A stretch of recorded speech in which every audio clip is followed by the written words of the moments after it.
Thank you.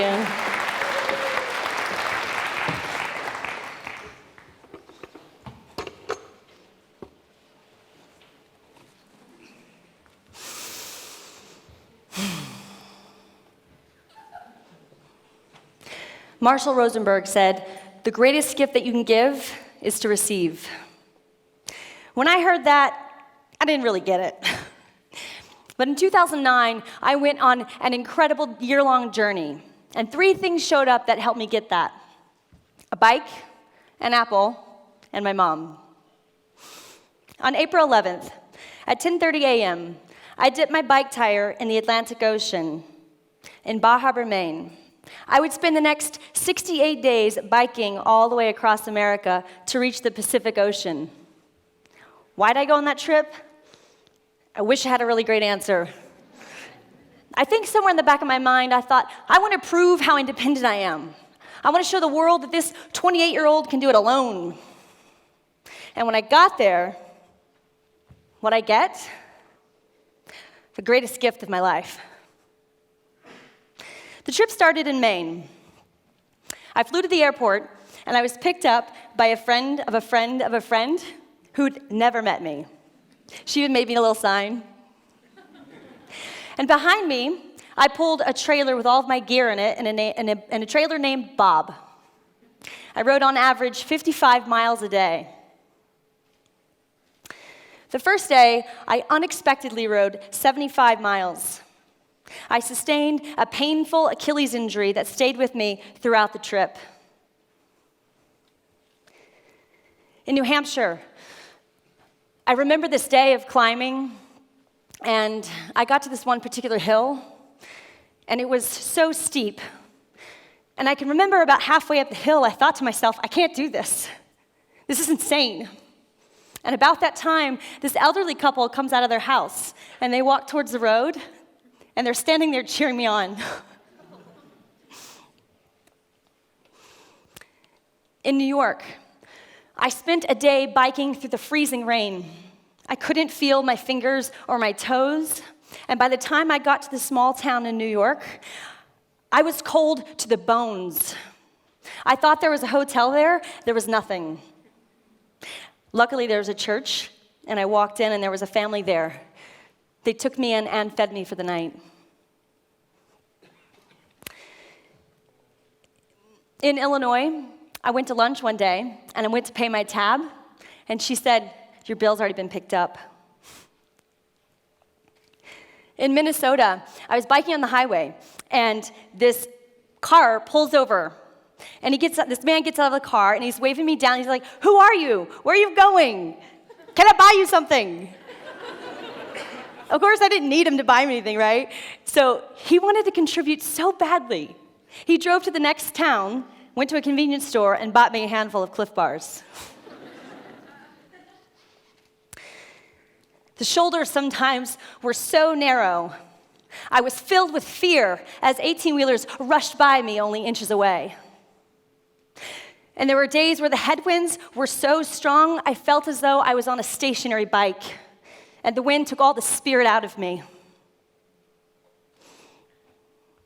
In Montana, I had the opportunity to ride through Glacier National Park, and I got to behold the most majestic views.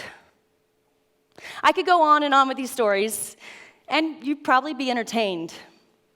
But what I really want to tell you is a story about the apple, which brings us back to Indiana.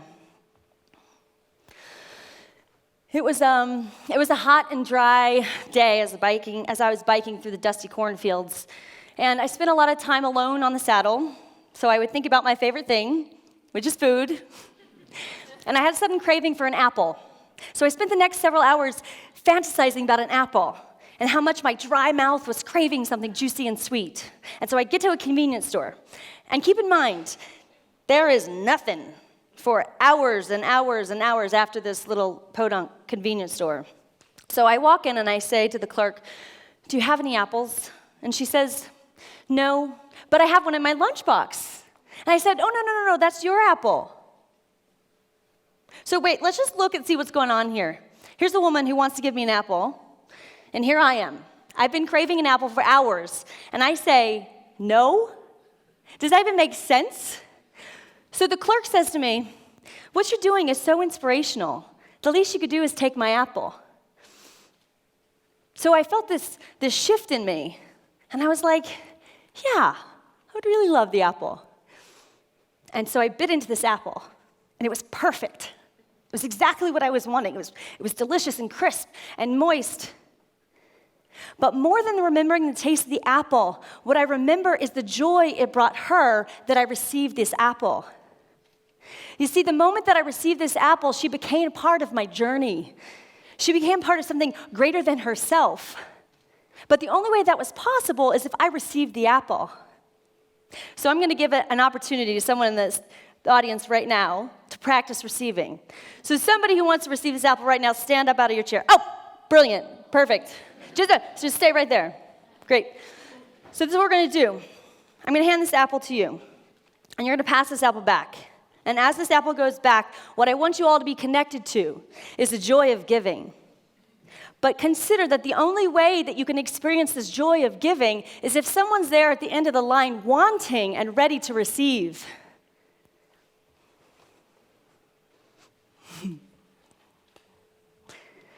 So as that's going back, I'm compelled to ask you to look into your own life. Where are you craving something and yet there's resistance? Yeah, I got the apple. Woo!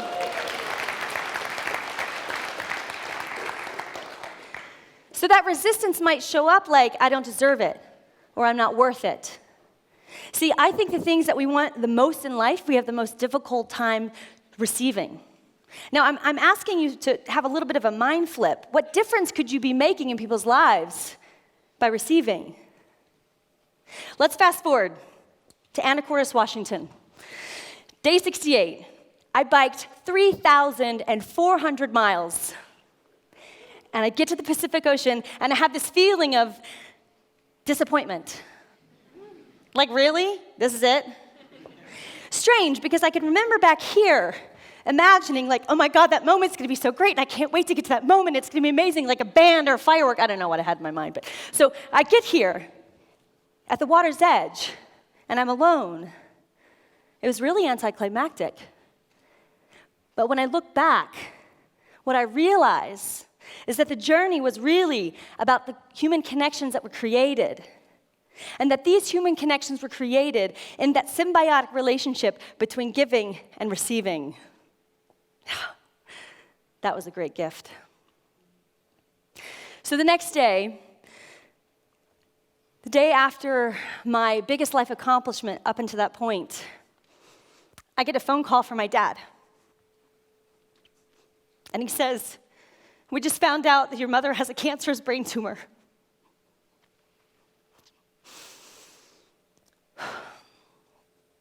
There's a handful of you in this room who know my mom, and I would love to take the opportunity to tell who she is.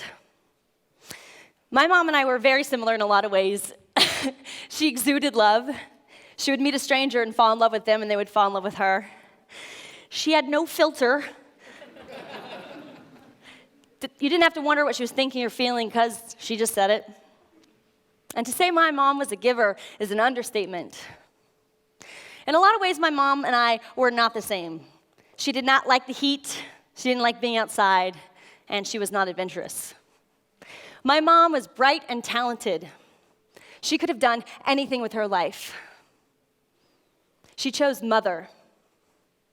Once when I was 10, I was playing softball, and it's in Texas, which it's hot, by the way, really hot. And she didn't really enjoy going to the game so much, so she tried to bribe me $50 to quit. Really. And I didn't take the bribe. She never missed a game. Later in my 20s, I was working at the Breckenridge Outdoor Education Center for adults with traumatic brain injuries. I wanted my mom to understand the work I was doing and the difference I made in the world, and so I invited her out. My mom flew from Houston and spent a week in Colorado volunteering just so she could understand my world and support me. A couple weeks after we found out about my mom's brain cancer, I moved to Houston. I put my life on pause. And it was an honor to care for my mom in the last months of her life. I went through a huge role reversal. I went from being in a constant state of receiving on my bike trip to a constant state of giving to my mom and the family. My mom also went through a big transition. She went from being the driver to being the passenger, from cooking for everyone to being cooked for, from going to the bathroom on her own to needing a crew. She went from being a giver to having no choice other than to receive. About a month before my mom died, we were in the house, and she was in the living room in her wheelchair, and she's crying. And I go to Mom, and I say, "Mom, what's going on?"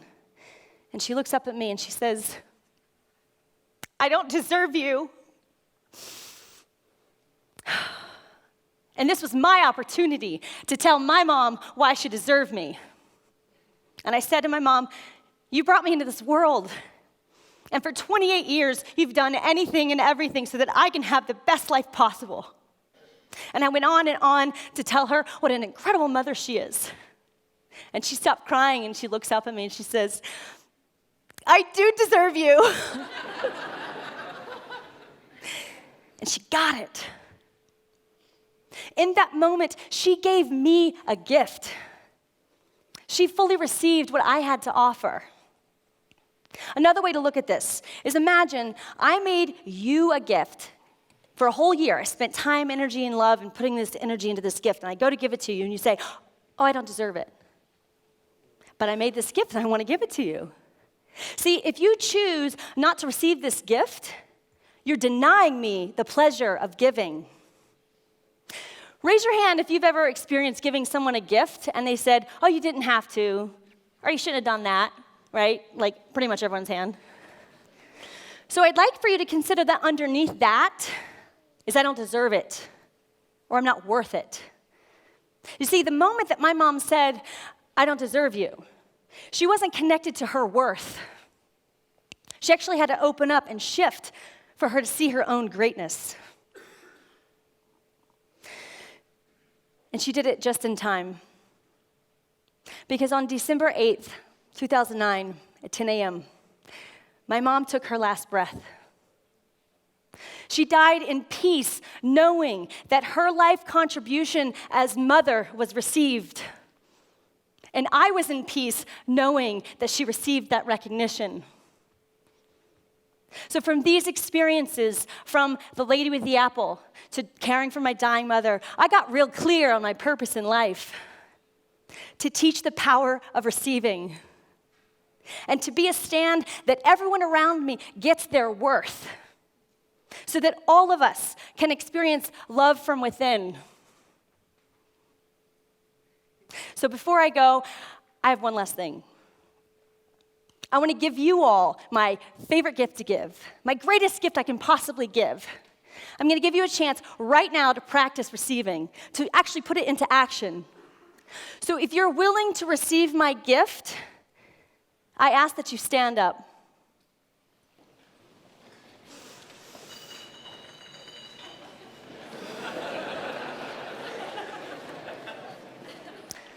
That beer bottle didn't listen and went down.